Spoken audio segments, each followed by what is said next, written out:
The ghost of a friendship. Our decade-long friendship began to fracture in mid-2024 when I discovered I was pregnant. Instead of the shared joy I expected, my best friend reacted with a public scene, followed by months of distancing. She stopped inviting me out. Or if she did, it was a last-minute call to join groups where drinking was the main event. Because I was pregnant and lived 90 minutes away, I usually declined. At 5 months, tragedy struck. I lost my baby girl. I was destroyed. By then, I had moved 4 hours away, and all I received from her was a hollow "I'm sorry." There was no visit, no check-in, and no support. I realized then that our friendship was a one-way street.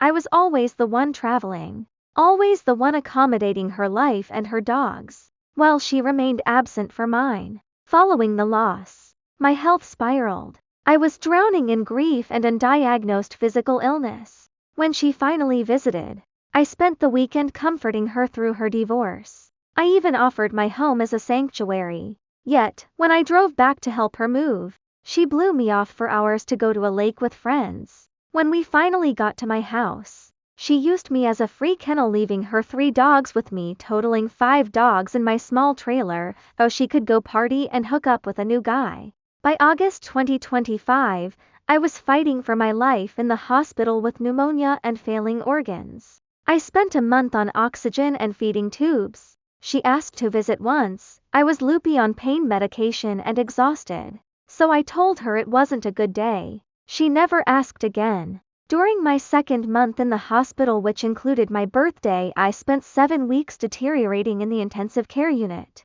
I lost 50 pounds. My veins were collapsing from constant IVs, and I was facing death without answers. Finally, doctors discovered blood clots in my adrenal glands. I was in an adrenal crisis. I was diagnosed with 2 rare autoimmune diseases. Throughout this entire life-altering ordeal, she was silent, preoccupied with a new boyfriend. Emerging from the hospital felt like a veil lifting. With my health finally managed and my postpartum depression beginning to heal, I saw the truth. For 10 years, she has abandoned me every time a man entered the picture. I haven't reached out in 3 months, and she hasn't either. I am not being selfish.